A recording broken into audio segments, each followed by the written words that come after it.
Welcome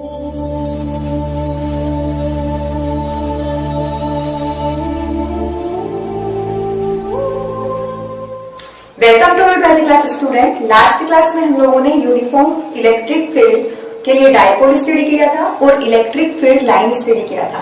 अभी आज का जो हम टॉपिक लर्न करने जा रहे हैं उसके लिए आपके लिए एक सरप्राइज है। यहाँ पे देखिए, आप लोगों से मैं 2 क्वेश्चन यहाँ पे करना चाहूंगी। यहाँ पे 2 क्वेश्चन आपके बन सकते हैं कि सबसे पहले हम बात करें तो आप ये विंडो देखिए, ठीक है। जो टॉपिक आज हम लर्न करने जा रहे हैं उसके लिए आपको ये कॉन्सेप्ट थोड़ा समझना पड़ेगा, इसको देखना पड़ेगा, प्रैक्टिकली से देखना पड़ेगा, ठीक है। अभी यहाँ पर देखिए ये विंडो है, ठीक है।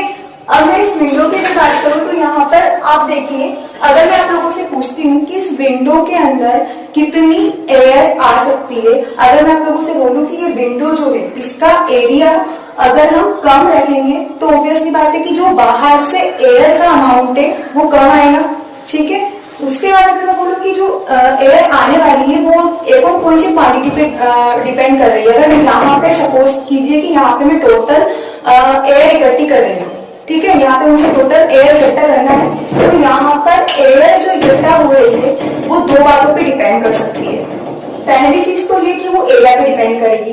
अगर मैं एरिया कम रखूंगी तो यहाँ पे जो एयर है वो कम आएगी। अगर मैं एरिया यहाँ पे बड़ा कर दूंगी तो ऑब्वियसली बात है एयर आपके पास ज्यादा आएगी, ठीक है। तो एक तो एयर की जो क्वांटिटी है जो मैं इकट्ठा कर रही हूँ वो एक तो किस बात पे डिपेंड कर रही है, किस बात पे डिपेंड कर रही है, एक तो एरिया पे डिपेंड कर रही है। दूसरा किस पे डिपेंड कर रही है कि वहां से जो एयर आ रही है वो कैसे निकल कर आ रही है, वो कितनी क्वांटिटी में वहां से निकल कर आ रही है। दैट मीन्स एयर ऐसे पास पास आ रही है या दूर दूर आ रही है। अगर पास पास आ रही है निकल के तो अगर पास पास एयर की अगर क्वांटिटी निकल के आ रही है तो ज्यादा क्वांटिटी में आप लोगों के पास एयर आएगी। अगर एयर दूर दूर निकल के आ रही है तो आपके पास क्या होगा, कम कम क्वांटिटी में निकल कर आएगी। तो एक तो वो एयर के अमाउंट पे भी डिपेंड कर रहा है, राइट। और तीसरा फैक्टर ये कि थोड़ा बहुत एंगल पे भी डिपेंडेंट हो रहा है। आप लोग ध्यान से देखिए कि अभी ये विंडो का एंगल मैंने ऐसे रखा है जहां से एयर निकल के आ रही है वहां के लिए। अगर हम इसी एंगल को, ये जो विंडो मैंने लगाई है इसी को अगर मैं ऐसे अपोजिट ऐसा उल्टा करके ऐसे रख देती हूँ, ठीक है।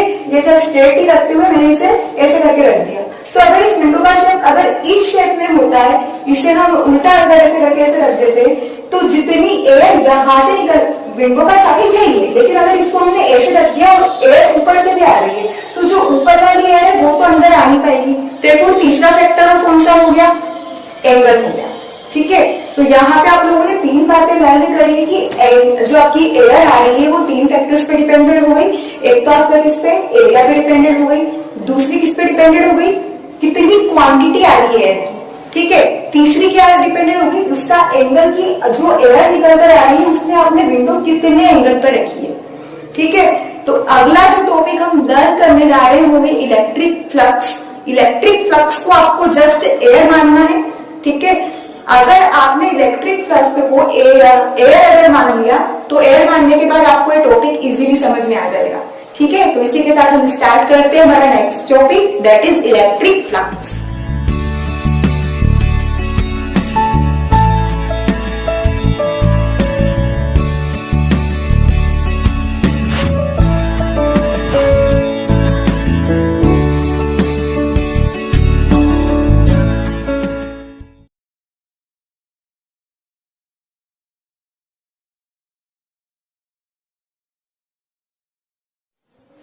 तो स्टूडेंट्स अभी आपने देखा, मैंने आपको एक एयर का एग्जांपल दिया था, ठीक है। हम लोग क्या देख रहे थे कि जो एयर की क्वांटिटी हम इकट्ठा कर रहे थे वो हम लोगों ने 3 फैक्टर पे देखा था कि वो 3 फैक्टर पे डिपेंडेंट है। कौन कौन से, एक तो एरिया पे, दूसरा वो इलेक्ट्रिक फील्ड है जो हमने एयर का एग्जाम्पल दिया था, एयर की क्वांटिटी कितना है वो, और तीसरा हम लोगों ने क्या देखा था, एंगल देखा था। तो यहाँ पर जो आप लोगों ने इलेक्ट्रिक फील्ड लाइन इकट्ठा किया था वही आपका इलेक्ट्रिक फ्लक्स है। Our next topic is electric flux. Electric flux में क्या होता है, the electric flux is the measure of the total number of electric field line passing perpendicular, ये मैंने परपेंडिकुलर बनाया है, perpendicular to a plane surface. इसका मतलब क्या है कि विंडो से आपकी जितनी क्वांटिटी निकल रही थी एयर की वो जो एयर हमने माना था वो आपका क्या था, जो एयर की क्वांटिटी आ रही थी आपके पास, वो एयर की क्वांटिटी क्या है, इलेक्ट्रिक फील्ड लाइन है आपके पास, ठीक है, इलेक्ट्रिक फील्ड लाइंस है और एक एरिया पे डिपेंडेंट हो रहा था। तो यहाँ पे हम देखते हैं ये जो इलेक्ट्रिक फ्लक्स है इसको हम डिनोट करते हैं फाई ई से, ठीक है, फाई का मतलब होता है इलेक्ट्रिक फ्लक्स। तो इलेक्ट्रिक फ्लक्स हम लोगों ने देखा था कौन कौन सी क्वांटिटी पे डिपेंडेंट रहती है आपकी, फर्स्ट तो कि इलेक्ट्रिक फील्ड लाइन जो आपकी एयर है या इलेक्ट्रिक फील्ड लाइन है वो कितनी आ रही है आप लोगों के पास, वो इलेक्ट्रिक फील्ड वेक्टर क्वांटिटी, इसलिए इसको पहले वेक्टर लगा दें। तो फ्लक्स के डायरेक्टली प्रोपोर्शनल है इसके इलेक्ट्रिक फील्ड लाइन के। आपकी जो एयर इकट्ठा हो रही थी वो किसके ऊपर डिपेंडेंट हो रही थी कि वहां से कितनी एयर निकल के आ रही, वो एयर की जो क्वांटिटी उसको हमने क्या बोला, इलेक्ट्रिक फील्ड लाइंस बोला, ठीक है। अगला क्या, एक और किस बात पे डिपेंड हो रहा था, ये फ्लक्स जो क्वांटिटी इकट्ठा कर रहे थे वो किस बात पे डिपेंडेंट था, एक एरिया पे डिपेंडेंट था, ठीक है। तो यहाँ पे एक और किस पर डिपेंडेंट है, ये एरिया पे डिपेंडेंट है, ठीक है। अब तीसरा फैक्टर हम लोगों ने देखा था, एक और किस फैक्टर पे डिपेंडेंट हो रहा था, थोड़ा थोड़ा वो किसके ऊपर, एंगल के ऊपर भी डिपेंडेंट था।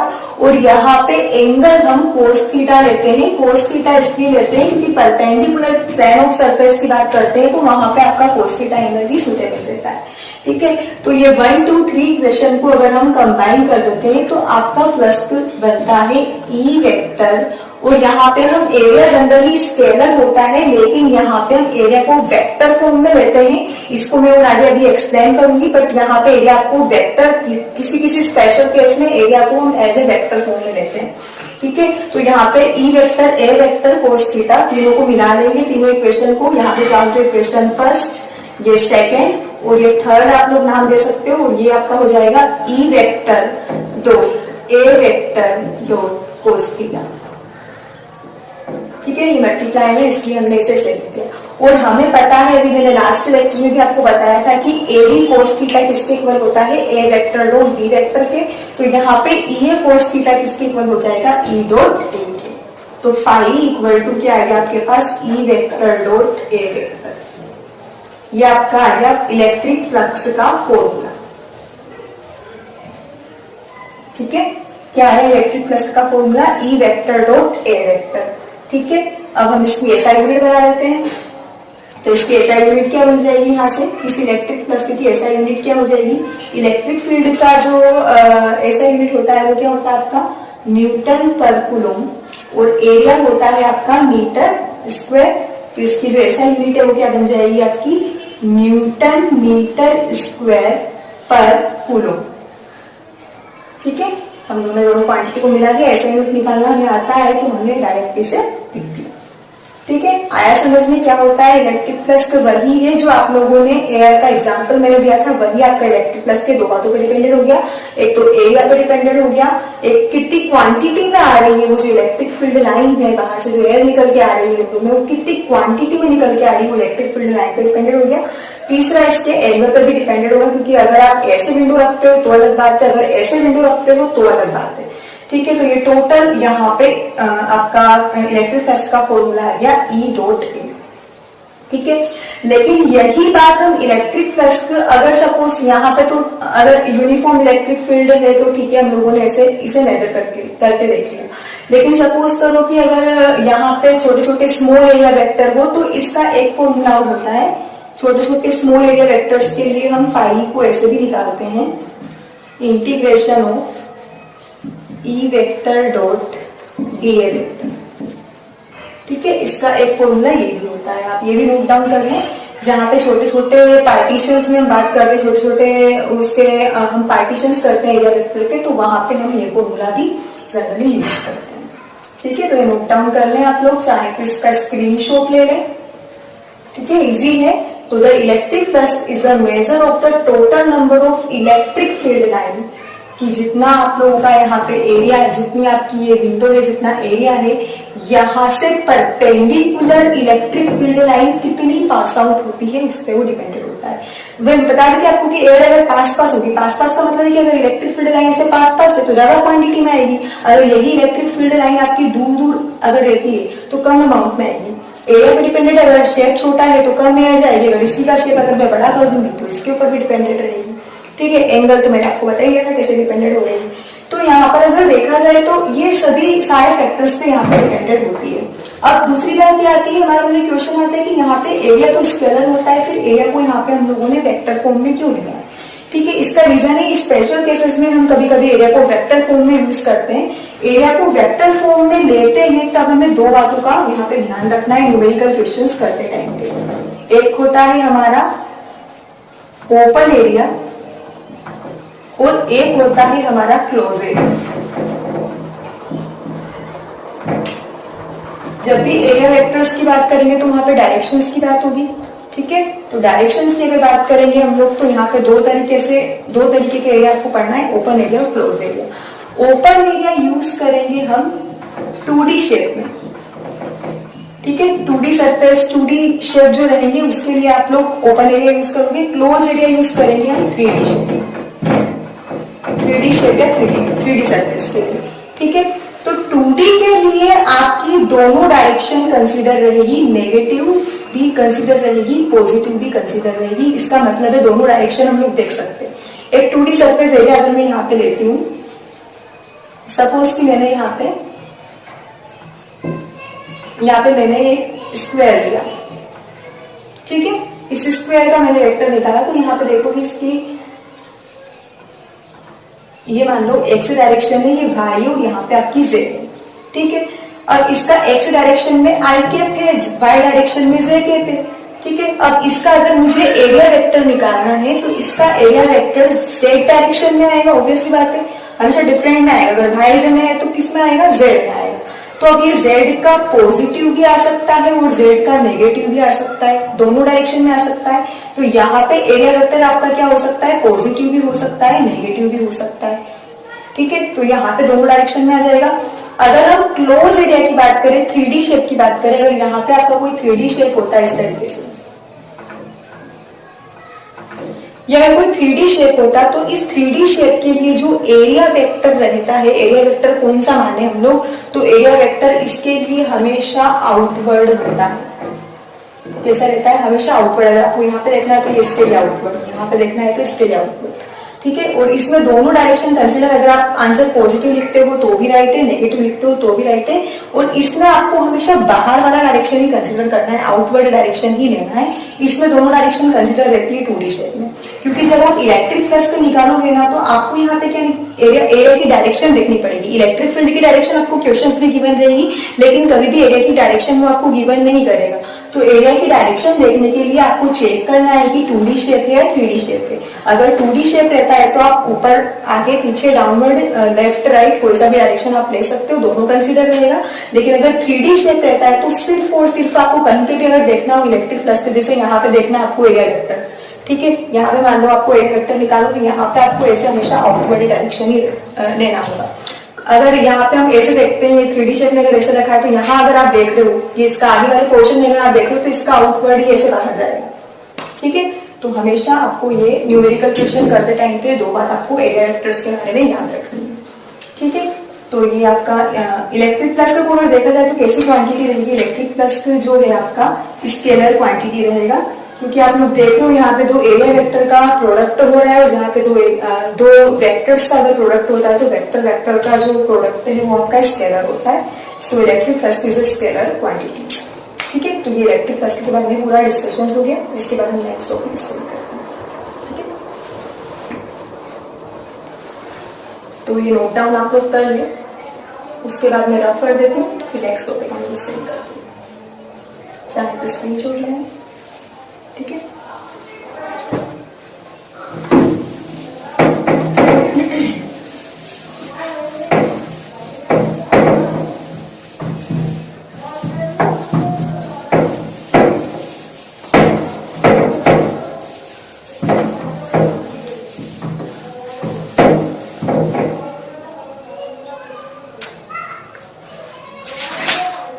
ठीक है, तो अगला टॉपिक जो है वो गॉस लॉ है, और गॉस लॉ को पढ़ने से पहले आप लोगों को कंटिन्यूअस चार्ज डिस्ट्रीब्यूशन पढ़ना पड़ेगा, क्योंकि वहां पे कुछ फॉर्मूले यहाँ पे यूज होने वाले। कंटिन्यूअस चार्ज डिस्ट्रीब्यूशन का मतलब ये है कि जहाँ पे चार्ज आपका कंटिन्यूअसली डिफरेंट जगह पर डिफरेंट टाइप का चार्ज डिस्ट्रीब्यूट हो रहा है, कहीं पे लीनियर हो रहा है तो कहीं पे एरिया के फॉर्म में हो रहा है, कहीं पे वॉल्यूमेट्रिक हो रहा है, तो वहां पे डिफरेंट डिफरेंट चार्ज डेंसिटी वाले फॉर्मूले आपको यूज करना होते हैं। इस बेसिस पे टोटल 3 फॉर्मूले होते हैं, 3 तरह की डेंसिटी आपको यहाँ पे लर्न करना है। लीनियर चार्ज डेंसिटी, एरियल या फिर हम बोल सकते हैं सरफेस चार्ज डेंसिटी, और थर्ड है आपका वॉल्यूमेट्रिक चार्ज डेंसिटी। ठीक है, तो सबसे पहले हम बात करते हैं लीनियर चार्ज डेंसिटी को हम लैम्डा से डिनोट करेंगे। लैम्डा इक्वल टू होता है चार्ज पर यूनिट लेंथ। ठीक है, चार्ज पर यूनिट लेंथ। वही बात सरफेस चार्ज डेंसिटी को हम सिग्मा से डिनोट करेंगे। सिग्मा के लिए हम लिखेंगे charge per unit area, because it is the surface charge density. अगर वही बात हम वॉल्यूम के बारे में करेंगे, 3D शेप के बारे में बात करेंगे, तो वॉल्यूम के लिए हम लोग रो से डिनोट करेंगे चार्ज डेंसिटी को। Rho equal to charge per unit volume. इसको हम लोग बोलेंगे वॉल्यूम चार्ज डेंसिटी। इजी है, लीनियर के लिए पर लेंथ, इसके लिए पर एरिया और इसके लिए पर वॉल्यूम। अगर ऐसा यूनिट की बात करें तो निकाल सकते, इसकी हो जाएगी कूलोम पर लेंथ के लिए मीटर। ठीक है, इसकी बात करें तो हो जाएगा कूलोम पर मीटर स्क्वायर, और इसी की बात करें हम लोग तो ये हो जाएगा कूलोम पर मीटर क्यूब। ठीक है, ये मैंने आपको इसलिए पढ़ाया है, तीनों आपका कहीं ना कहीं यूज होगा, स्पेशली लीनियर वाला और ये सिग्मा वाला आपको अभी आगे गॉस लॉ की एप्लीकेशन पढ़ने में यूज करना है। ठीक है, तो ये आप लोग नोट डाउन कर लें फॉर्मूले, और इनकी SI यूनिट्स आप लोग नोट डाउन कर लें, क्योंकि जो न्यूमेरिकल क्वेश्चंस गिवन रहेंगे उसमें आपको इस फॉर्म में कहीं ना कहीं क्वेश्चन आपका इधर से आ सकता है, तो आप ये नोट डाउन कर लें। ठीक है, इसके बाद हम हमारा मोस्ट इंपोर्टेंट टॉपिक लर्न करने जा रहे हैं, that is the Gauss law and applications for the Gauss law. ठीक है, तो ये आप लोग नोट डाउन कर लें। उसके बाद रफ करने के बाद हम लोग स्टार्ट करते हैं सबसे important topic, that is Gauss law. ठीक है,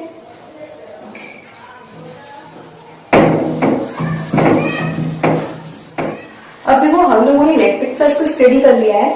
अब इलेक्ट्रिक फ्लक्स को निकालने में प्रॉब्लम ये है कि हमें सबसे पहले तो इलेक्ट्रिक फील्ड और एरिया वेक्टर की डायरेक्शन देखना पड़ती है कि एरिया वेक्टर कौन सा एज्यूम करें। जैसे कि मैंने आपको पहले बताया था कि हम एक ओपन सरफेस देते हैं, क्लोज सरफेस देते हैं। ठीक है, तो दोनों के लिए हमें देखना पड़ता है कि कौन सा एरिया वेक्टर मांगे। फिर इलेक्ट्रिक फील्ड और एरिया के बीच का हमें एंगल भी फाइंड करना पड़ता है कि एंगल कितना है दोनों के बीच में, जब जाके आप इलेक्ट्रिक फ्लक्स को निकाल सकते हो। लेकिन इसके बाद एक साइंटिस्ट थे गॉस, उन्हें गाउस भी पढ़ते हैं कुछ लोग। गॉस साइंटिस्ट ने क्या करा, एक फॉर्मूला डिराइव करा, उन्होंने एक फॉर्मूला निकाला जिसकी हेल्प से हम किसी भी सरफेस का इलेक्ट्रिक फ्लक्स को जस्ट चुटकियों में निकाल सकते हैं। ठीक है, अभी कैसे निकाल सकते हैं, उन्होंने फॉर्मूले में क्या बताया कि अगर कोई एक क्लोज्ड सरफेस है, अगर कुछ भी एक सरफेस है, क्लोज्ड सरफेस है, उस क्लोज्ड सरफेस के अंदर जितना चार्ज होता है उसका अगर हम 1/ε0 टाइम्स कर दें तो वहां पे इलेक्ट्रिक फ्लक्स इतना ही बनता है जितना उस चार्ज का आप ε0 टाइम्स करोगे।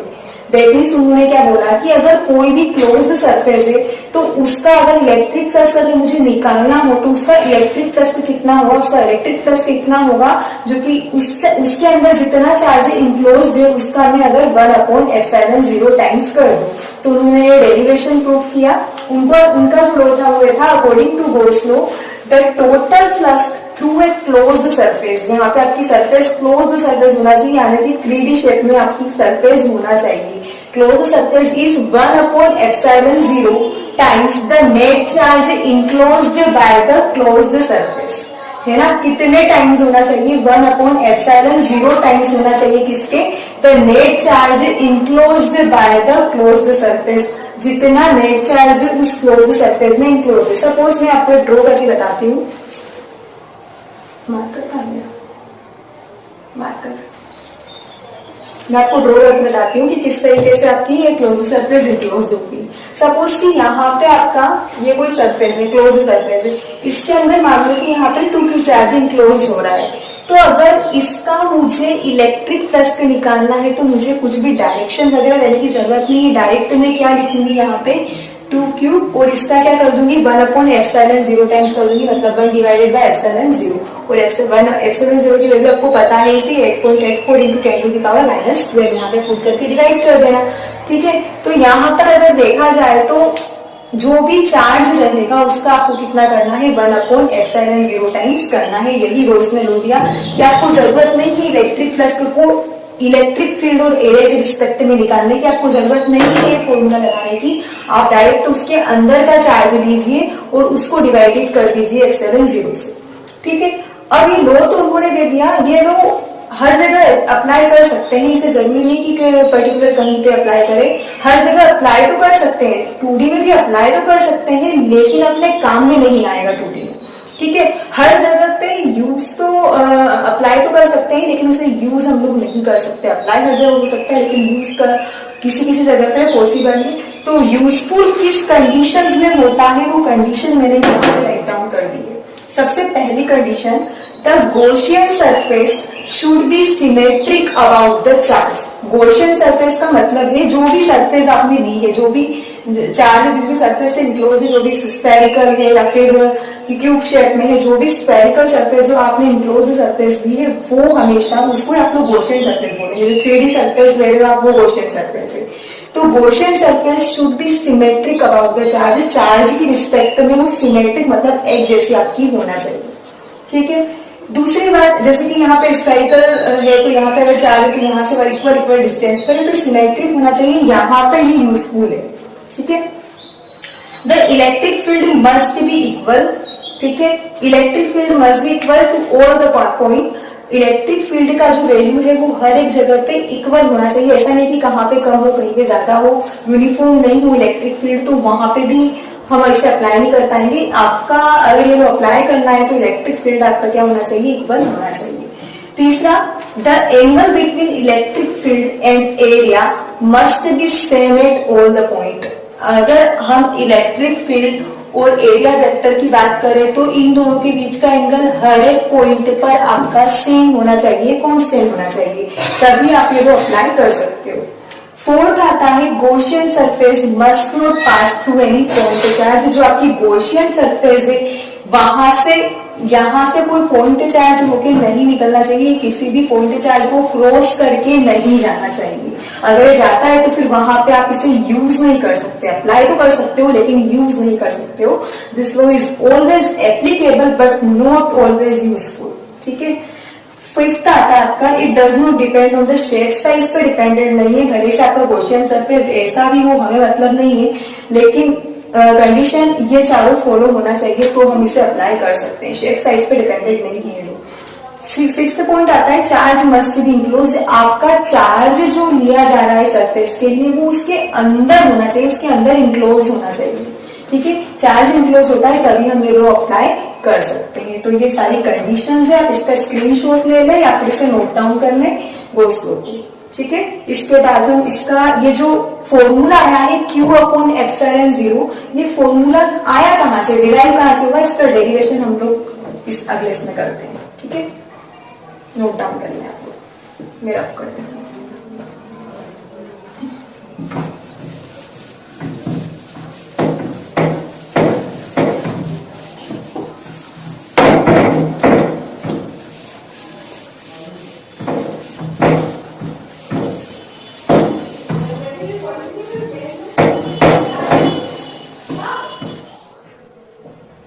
तो नेक्स्ट हम इसका डेरिवेशन स्टार्ट करते हैं कि ये जो Q/ε0 फॉर्मूला है वो कहाँ से डिराइव हुआ है, कहाँ से आया है। तो हम लोगों ने क्या करा, एक चार्ज Q लिया, स्मॉल Q एक चार्ज लिया, पॉइंट चार्ज यहाँ पे लिया, इससे R डिस्टेंस की स्फेरिकल सरफेस की रेडियस हमने R ली, और ये हमारी गॉसियन सरफेस है। मैंने एक स्फेरिकल गॉसियन सरफेस यहाँ पे ड्रॉ करी है, और इलेक्ट्रिक फील्ड भी मैंने इसका आउटवर्ड लिया है, एरिया इसका आउटवर्ड है। इलेक्ट्रिक फील्ड की डायरेक्शन इसकी हम लोगों ने भी ऐसी मानी, आउटवर्ड मानी है, और एरिया हमें पता है कि हम लोग जो भी सरफेस लेंगे उसका एरिया वेक्टर आउटवर्ड ही लेंगे, तो यहाँ हमने आउटवर्ड ले लिया। और मैंने दोनों के बीच का एंगल यहाँ पे आपको दिख रहा है, एंगल थीटा कितना आया आपके पास, 0 डिग्री आ रहा है, ठीक है। अब हमें इसका एक फॉर्मूला पता है कि अगर एक छोटा सा ये एरिया वेक्टर अगर स्मॉल है तो इसका प्लस पे भी स्मॉल आएगा, डी पाई, ठीक है। तो यहाँ पे हो जाएगा आपका ई vector dot D A vector, फॉर्मूले के according. E vector dot D A vector का मतलब E D A cos theta, ठीक है। अब अगर यहाँ से फाई निकालें तो फाई का मतलब ही क्या होगा, यहाँ पे इंटीग्रेशन करेंगे हम ई vector dot D A vector का, ठीक है। अब देखो यहाँ पर जब भी हम गॉस लॉ की बात करते हैं तो गॉस लॉ में जो हम इंटीग्रेशन करते हैं उसके ऊपर हम ये कि 0 लिखते हैं। जब भी गॉस लॉ का फॉर्मूला डिराइव करते हैं, गॉस लॉ का फॉर्मूला लिखते हैं, तो ये इस 0 लगाने का मतलब ये है इसके ऊपर कि आपने जो सरफेस ली वो इंक्लोज सरफेस ली है, ठीक है, आपका चार्ज जो है वो इंक्लोज है यहाँ पे सरफेस में, इसलिए हमने यहाँ पे 0 अप्लाई करते हैं। ठीक है, तो यहाँ पे हो जाएगा फाई ई इक्वल टू, अब ई भी है तो यहाँ पे हम अप्लाई करेंगे ई डी ए कोस, यहाँ पे एंगल आपका थीटा मतलब 0 डिग्री। ठीक है, तो कोस 0 डिग्री का वैल्यू कितना होता है हम लोग के पास, कोस 0 आपके पास होता है 1। ठीक है, तो कोस 0 1 होता है, इलेक्ट्रिक फील्ड एक जैसा है, तो यहाँ पे इलेक्ट्रिक फील्ड ये इंटीग्रेशन डीए और कोस 0 तो हो गया आपके पास 1। अब इंटीग्रेशन करना है आपको डीए का, तो डीए यहाँ पे ए जो है वो क्या है आपका एरिया वेक्टर, एरिया है। तो देखो ये स्फेरिकल सरफेस है, तो स्फेरिकल सरफेस का जो टोटल एरिया रहेगा, ठीक है, स्फेरिकल सरफेस का टोटल एरिया जो रहेगा वो आपके पास रहेगा 4 पाई आर स्क्वायर। तो यहाँ पे टोटल ये छोटे छोटे पार्ट का जब हम इंटीग्रेशन कर देते तो उसका पूरा एरिया निकल जाता है, इसका पूरा एरिया कितना जाएगा आपके पास 4 पाई आर स्क्वायर। ठीक है, तो यहाँ पर फाई ई इक्वल टू, अब हमें इलेक्ट्रिक फील्ड का फॉर्मूला पता है। ठीक है, इलेक्ट्रिक फील्ड का फॉर्मूला क्या होता है हम लोगों के पास, इलेक्ट्रिक फील्ड का फॉर्मूला हम लोगों ने डिराइव किया है पहले भी। इलेक्ट्रिक फील्ड हमारे पास होता है के क्यू बाय आर स्क्वायर, और ये 4 pi are square as it is. ठीक है, के क्यू बाय आर स्क्वायर लिख दिया हम लोगों ने, यहाँ पे आर स्क्वायर से आर स्क्वायर कैंसिल, के का वैल्यू हमें पता है 1/4 पाई epsilon not epsilon 0 into Q into 4 पाई, तो 4 पाई से 4 पाई भी कैंसिल हो गया, तो यहाँ पे फाई ई इक्वल टू आ गया हमारे पास क्यू अपॉन एप्सिलॉन 0।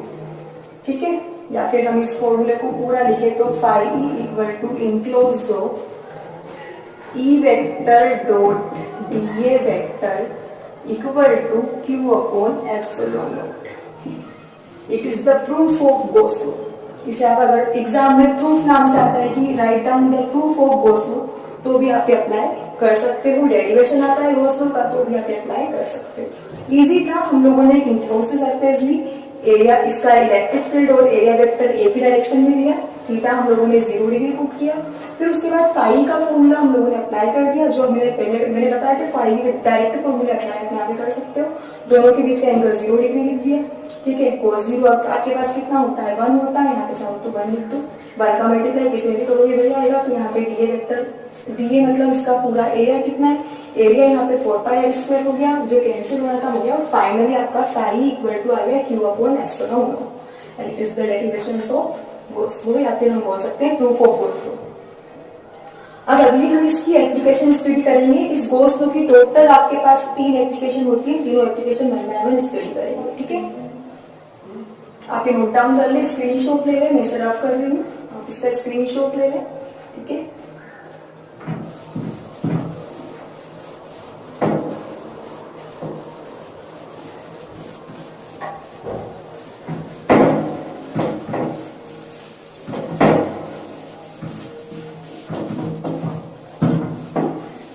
सबसे पहले हम बात करते हैं फर्स्ट एप्लीकेशन की। अब हम application of Gauss law study कर रहे हैं। टोटल हम इसकी 3 एप्लीकेशन पढ़ेंगे, इसकी एप्लीकेशन काफी इंपॉर्टेंट है। एक डेरिवेशन एग्जाम में हर साल इसके एप्लीकेशन से रिलेटेड आता है, तो आप इसे अच्छे से लर्न कर लें।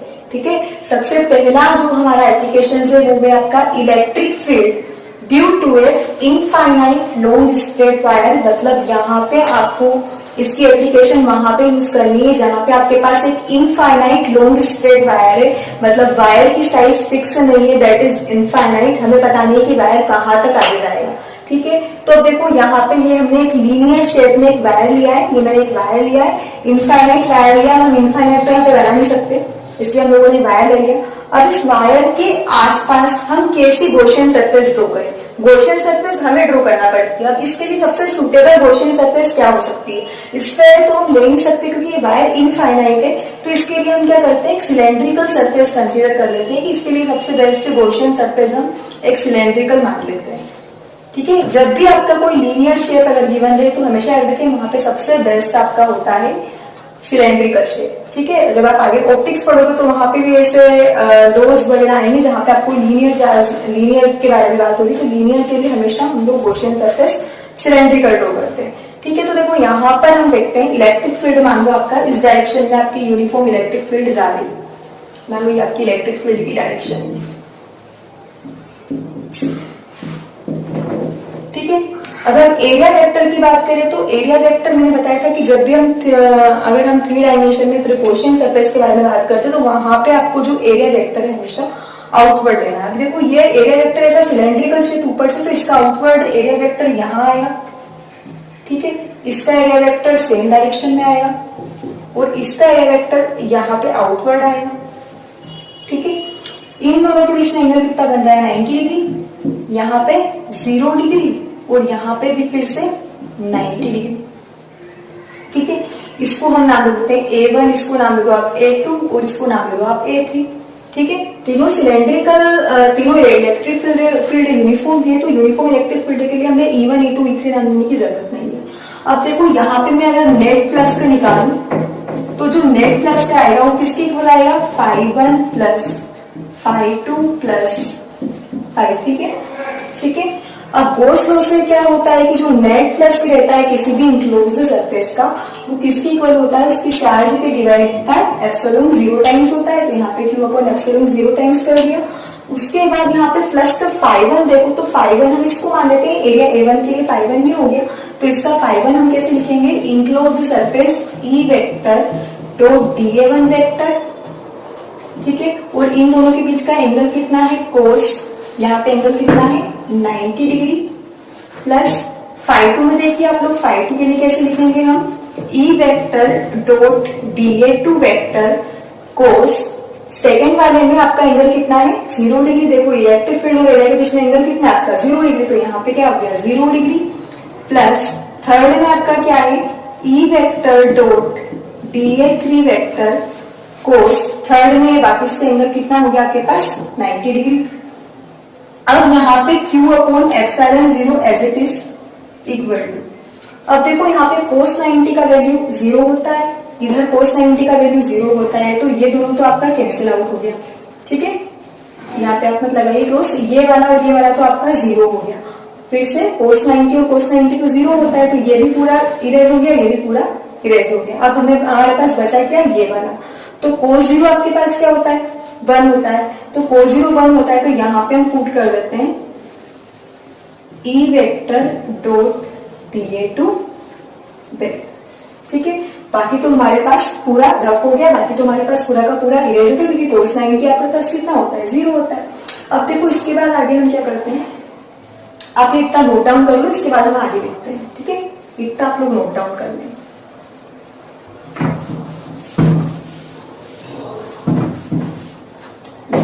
लेके नोट डाउन कर लें। अब देखो आगे Q अपॉन एप्सिलॉन 0, यहाँ पे आप लोगों ने कैसा चार्ज लिया था, लीनियर चार्ज डेंसिटी ली थी, तो लीनियर के बारे में बात करेंगे तो हम चार्ज डेंसिटी भी कौन सी लेंगे, लीनियर चार्ज डेंसिटी लेंगे। तो लीनियर चार्ज डेंसिटी में मैंने आपको पढ़ाया था कि वहां पे लैम्डा इक्वल टू होता है Q बाय L, है ना, डेल Q बाय डेल या dQ बाय डी आप यहाँ पे लिख सकते हो। तो यहाँ से Q देखो, Q किसके इक्वल आएगा, लैम्डा L के इक्वल आएगा, ठीक है। तो यहाँ पे हम क्या करते हैं, इस इक्वेशन फर्स्ट नाम है, इस इक्वेशन फर्स्ट में हम लोग क्या करते हैं Q का वैल्यू पुट कर देते हैं, ठीक है।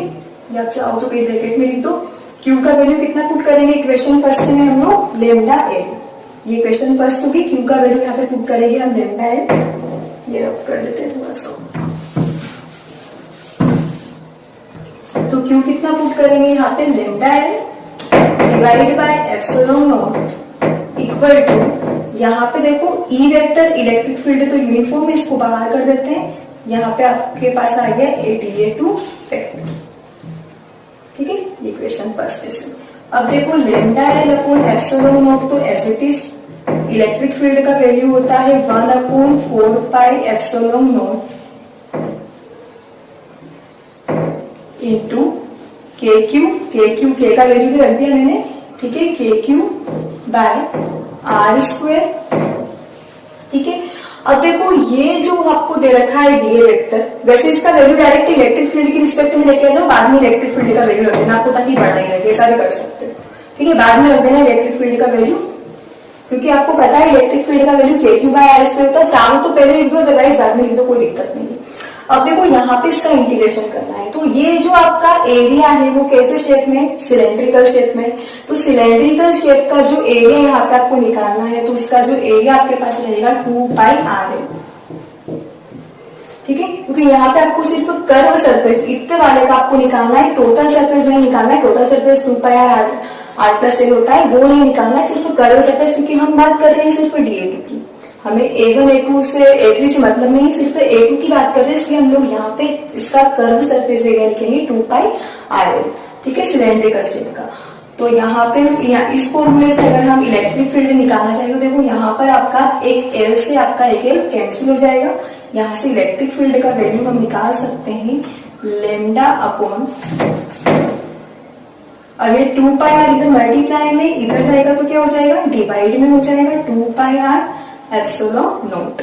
तो ये एप्लीकेशन हुई। इसकी एप्लीकेशन की हेल्प से हम किसी इनफाइनाइट स्ट्रेट वायर की क्या निकाल सकते हैं, इलेक्ट्रिक फील्ड हम लोग यहाँ पे निकाल सकते हैं।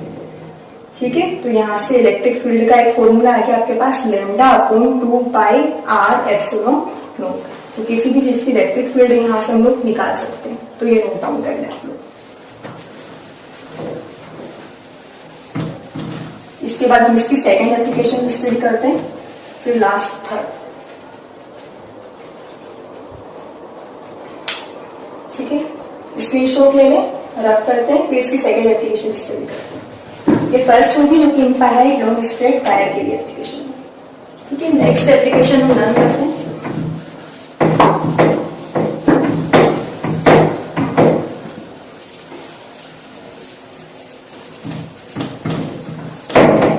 एप्लीकेशन आती है रोज की electric field due to a infinite plane sheet. ठीक है, अब इससे पहले वाली एप्लीकेशन में हमने लीनियर के लिए निकाला था। लीनियर आपके पास एक स्ट्रेट वायर था, यहाँ पर आपके पास एक इनफाइनाइट प्लेन शीट है। एक प्लेन है आप लोगों के पास, उस प्लेन का इनफाइनाइट आपकी प्लेन शीट है, इनफाइनाइट शेप में है। तो इसके लिए हमें गॉसियन सर्फेस ड्रॉ करनी पड़ेगी। अगर आपको कोई सी भी एप्लीकेशन यूज करना है तो सबसे पहले आपको क्या बनानी पड़ती है, उसकी गॉसियन सर्फेस आपको ड्रॉ करनी पड़ती है। तो यहाँ पे हम क्या करते हैं, गॉसियन सर्फेस बनाते हैं। देखो इसकी गॉसियन सर्फेस हम ऐसे बना सकते हैं कि इनफाइनाइट आपके पास एक प्लेन शीट है, पॉजिटिवली चार्ज में इसको लिया। वहां पे भी जो आपने लीनियर चार्ज लिया था आप उसे पॉजिटिव कर ले। यहाँ पे अब मैंने पॉजिटिव किया नहीं था, एक कोई सा भी चार्ज वहां पे ड्रॉ कर ले, हम जनरली पॉजिटिव चार्ज लेते हैं। तो एक इनफाइनाइट मैंने पॉजिटिव चार्ज यहाँ पे लिए। अब इसकी गॉसियन सर्फेस हम ऐसे ड्रॉ कर लेते हैं। तो यहाँ से इसकी ऐसी है ना, इस शेप में आपकी गॉसियन सरफेस यहाँ पे ड्रॉ हुई। अब इसकी जो इलेक्ट्रिक फील्ड की डायरेक्शन है वो ऐसी ही है, आउटवर्ड। यहाँ पे आपकी इलेक्ट्रिक फील्ड है और ये आपकी इधर से इलेक्ट्रिक फील्ड।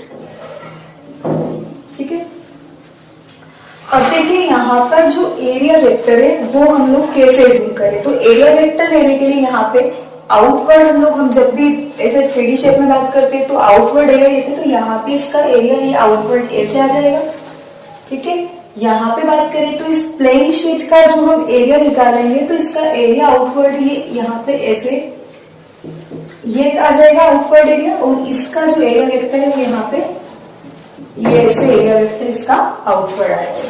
ठीक है, अब देखो यहाँ पर टोटल फ्लक्स का इसका इस वाले पूरे डायग्राम का अगर मुझे टोटल फ्लक्स निकालना हो तो हम इसे A1, इसे A2 और इसे हम A3 नाम देते हैं।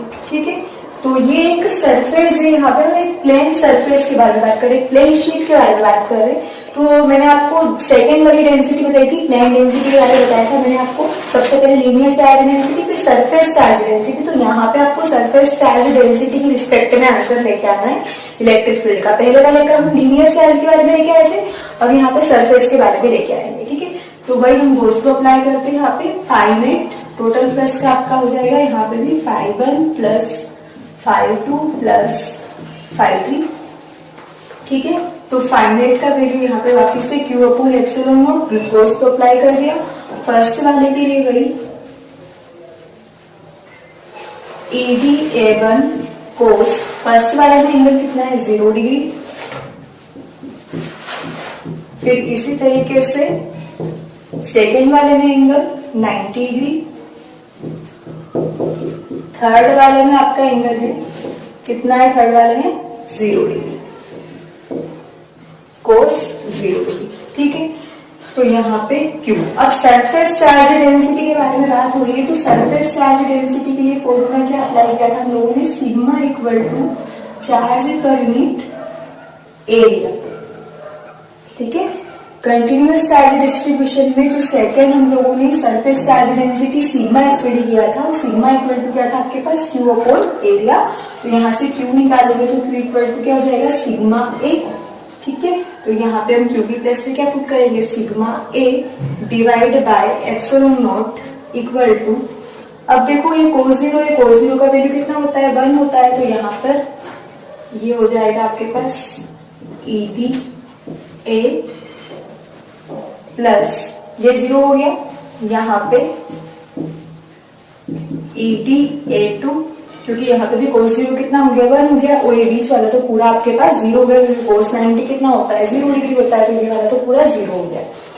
अब देखो ये EDA1 और ये EDA2, देखो यहाँ वाला एरिया और यहाँ वाला एरिया प्लेन शीट का हमने बीच में रख रखी है, तो यहाँ वाला और यहाँ वाला जो एरिया है वो लगभग सेम ही है, तो हमने सेम मान लिया। तो यहाँ पे इसे A1 को भी ए कर देते हैं और A2 को भी हम ए पुट कर देते हैं, जो एक ही आपने दिया था वो भी हम ए पुट कर देते हैं। ठीक है, तो अभी क्या बन जाएगा आपके पास, sigma A upon epsilon not equal to, ये आपके पास 2 टाइम्स हो गया, तो ये 2 ई वेक्टर को तो हम जनरली बाहर लेते हैं, ये हो गया आपके पास एरिया वेक्टर। ठीक है, अब अगली टर्म में क्या होगा, यहां तक होने के बाद ये इंटीग्रेशन से डिफरेंशिएशन हम लोगों ने कैंसिल कर दिया, तो यहाँ पे सिर्फ क्या बचा आपके पास, एरिया बचा। इस वाले एरिया से इस वाले एरिया को कैंसिल कर दिया, तो ये यहाँ से इलेक्ट्रिक फील्ड का वैल्यू आपके पास कितना है ना, सिग्मा अपॉन, यहाँ पे ये 2 था तो ये 2 था डिवाइड हो गया, 2 अपॉन एप्सिलॉन नॉट। ये आपके पास वैल्यू आ गया किसका, electric field due to a infinite plane sheet. इतनी इलेक्ट्रिक फील्ड क्रिएट होती है किसके लिए, इनफाइनाइट प्लेन शीट के लिए। ये आपका आ गया इलेक्ट्रिक फील्ड का value, is the electric field for the infinite plane sheet. Easy था, एक प्लेन शीट ली थी हम लोगों ने, गॉसियन सरफेस ड्रॉ करी, टोटल नेट फ्लक्स निकाला, नेट फ्लक्स का वैल्यू किसके रिस्पेक्ट में निकाला, एरिया मतलब सरफेस चार्ज डेंसिटी के रिस्पेक्ट में, और फाइनल हमारे पास फॉर्मूला है इलेक्ट्रिक फील्ड का, सिग्मा अपॉन 2 एप्सिलॉन 0। तो जब भी आपकी गॉसियन सरफेस अगर प्लेन शीट अगर आपको दिया हो, तो आप जस्ट उसका इलेक्ट्रिक फील्ड इस फॉर्मूले के थ्रू निकाल सकते हैं इजीली। ठीक है, न्यूमेरिकल भी काफी इजी आते हैं, फॉर्मूला बेस्ड आपके न्यूमेरिकल यहाँ पे बनते हैं। ठीक है, तो नोट डाउन कर ले। अब इसकी लास्ट एप्लीकेशन हम स्टडी कर लेते हैं, उसके बाद हमारा ये चैप्टर ओवर। ठीक है, ये नोट डाउन कर ले, इसका स्क्रीनशॉट ले। वो लास्ट एप्लीकेशन हम स्टडी करेंगे, that is third application of Gauss law.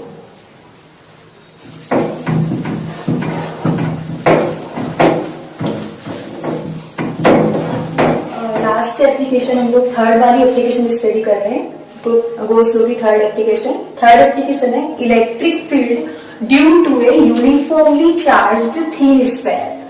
सबसे फर्स्ट वाले में आप लोगों ने लीनियर चार्ज के लिए लिया था, सेकंड में प्लेन शीट के लिए लिया, और थर्ड वाली एप्लीकेशन है आपकी स्फीयर के लिए।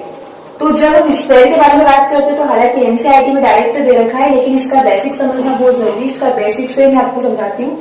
स्फीयर आपके 2 शेप में हो सकते हैं, होलो में भी हो सकते हैं और सॉलिड में भी हो सकते हैं। ठीक है, स्फीयर पूरा है तो पूरा सॉलिड हो, पूरा भरा हुआ है, फिर खोखला हो। ठीक है, स्फीयर होलो शेप में हो तो 2 तरीके से हो सकते हैं। आपके एनसीईआरटी में होलो के लिए दे रखा है, बट मैं आपको बता दूं क्योंकि 3 चीज के लिए यही कॉन्सेप्ट है, तो फिर आप लोगों को अलग से लर्न करने की जरूरत नहीं, इसलिए सब पूरा बेसिक समझना बहुत जरूरी है। तो स्फीयर आपके 2 तरीके के हो सकते हैं, होलो हो सकता है और एक और सॉलिड हो सकता है। होलो में भी 2 तरीके के हैं आपके, कंडक्टिंग, नॉन कंडक्टिंग। सॉलिड में भी आपके कंडक्टिंग हो सकते हैं, नॉन कंडक्टिंग। कंडक्टिंग मतलब कुछ मेटल वगैरह का हो सकता है, नॉन कंडक्टिंग कुछ इंसुलेटर का हो सकता है। ठीक है, कंडक्टिंग में भी आप लोग इलेक्ट्रिक फील्ड 3 जगह पे निकालोगे, एक आउटसाइड निकालोगे, ओ लिखा मैंने आउटसाइड के लिए, आई लिखा मैंने इनसाइड के लिए, और ऑन द सरफेस मतलब सरफेस के ऊपर आपको निकालना है। ठीक है, एक जैसे कोई सरफेस है तो इसके इनसाइड कितना है, आउटसाइड कितना, और ऑन द सरफेस, इस सरफेस पर कितना है आपके पास, वो इलेक्ट्रिक फील्ड आपको निकालना है। ऐसे नॉन कंडक्टिंग के लिए भी 3 केस बन जाएंगे, इस वाले के लिए भी 3 बन जाएंगे, और इस वाले के लिए भी आपके 3 केस बन जाएंगे। अब अगर हम बात करें कंडक्टिंग, नॉन कंडक्टिंग और सॉलिड के कंडक्टिंग की, तो ये 1, 2 और ये 3, इन तीनों के लिए आपका चार्ज रिसाइड्स होता है ऑन द सरफेस। मतलब ये तीनों सरफेस आप जब भी लोगे तो वहां पे आपका जो चार्ज है इसकी सरफेस पर रिसाइड होगा, जो सरफेस रहेगी वहां पे आपका चार्ज क्या हो जाएगा, रिसाइड हो जाएगा, वहां पे इकट्ठा हो जाएगा। ठीक है, किसके लिए? कंडक्टिंग, नॉन कंडक्टिंग और सॉलिड वाले कंडक्टिंग के लिए। ठीक है, होलो के लिए दोनों में और सॉलिड का ही कंडक्टिंग। सिर्फ एक केस तो इसके और इसके लिए, तीनों के लिए मैंने कोई सा भी आया, आपको एक ही डेरिवेशन करना है। ठीक है, और इसका आपके सिलेबस में है नहीं, और हमें पता होना चाहिए नॉन कंडक्टिंग के लिए आपका charge enclosed whole surface. Non conducting की बात करें तो आपका चार्ज पूरी सरफेस पे इनक्लोज हो जाता है। ठीक है, इन तीनों केस में ये कंडीशन रहेगी, और इस वाले केस में आपकी चार्ज पूरी सरफेस पे इनक्लोज हो जाता है। तो ये वाला तो हमें लर्न करना नहीं है। इन तीनों के लिए एक ही डेरिवेशन है, तो वो डेरिवेशन हम लोग अब सोल्व कर लेते हैं। ठीक है,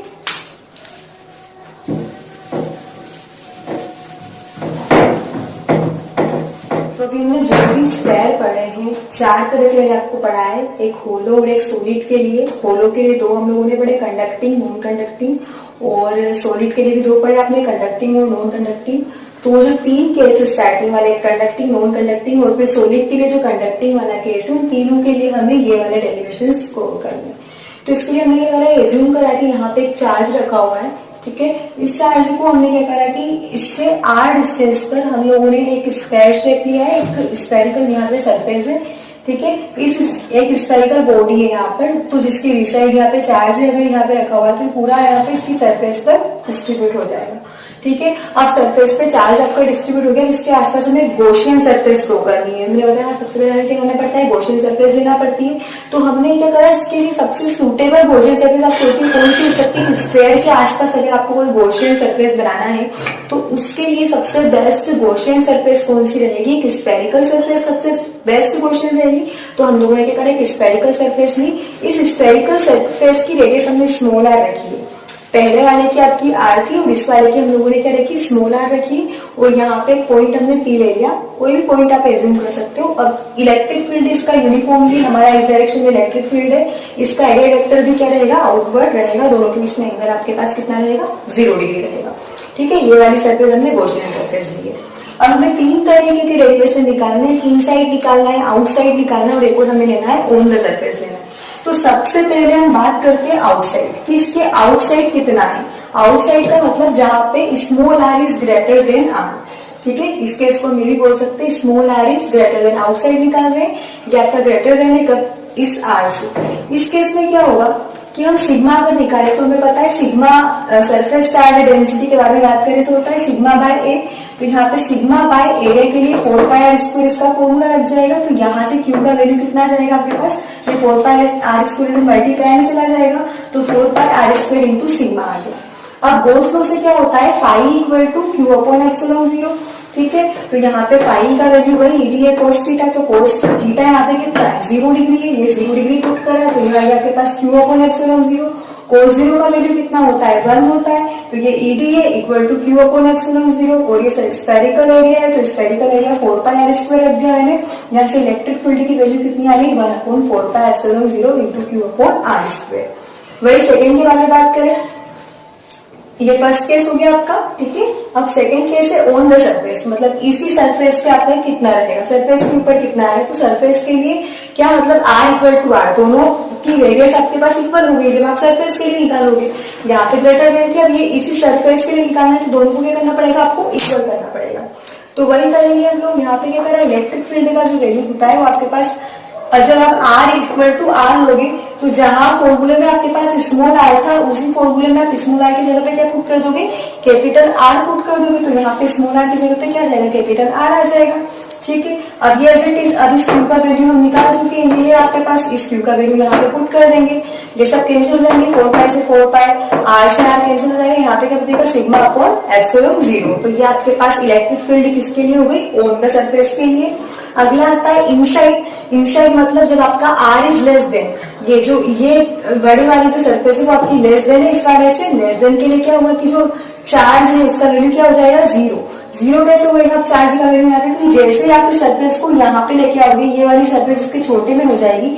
तो कोई कंडक्टर रहता है उसके इनसाइड, वैसे हमेशा उसके इनसाइड हमेशा चार्ज 0 होता है। एक कंडक्टर के बारे में अगर हम बात करें तो कंडक्टर के अंदर जो चार्ज रहता है वो हमेशा 0 होता है। इस वजह से इलेक्ट्रिक फील्ड का अमाउंट यहाँ पे चार्ज की वैल्यू पुट करोगे 0 तो इलेक्ट्रिक फील्ड भी हमेशा कितनी आ जाएगी, उसकी 0 आ जाएगी इनसाइड ऑफ ए कंडक्टर के लिए। तो ये इनसाइड ऑफ द सरफेस था, ये आपका ऑन द सरफेस था, और सबसे पहला वाला आपका आउट ऑफ द सरफेस था। तो ये आपके सारे डेरिवेशंस पूरे हुए एप्लीकेशंस के लिए। आप इसे नोट डाउन कर लें, स्क्रीनशॉट ले लें, ठीक है। इसके बाद ये पूरा चैप्टर हमारा ओवर हो गया। इसके न्यूमेरिकल एनसीईआरटी में से सोल्व कर लें। Thank you.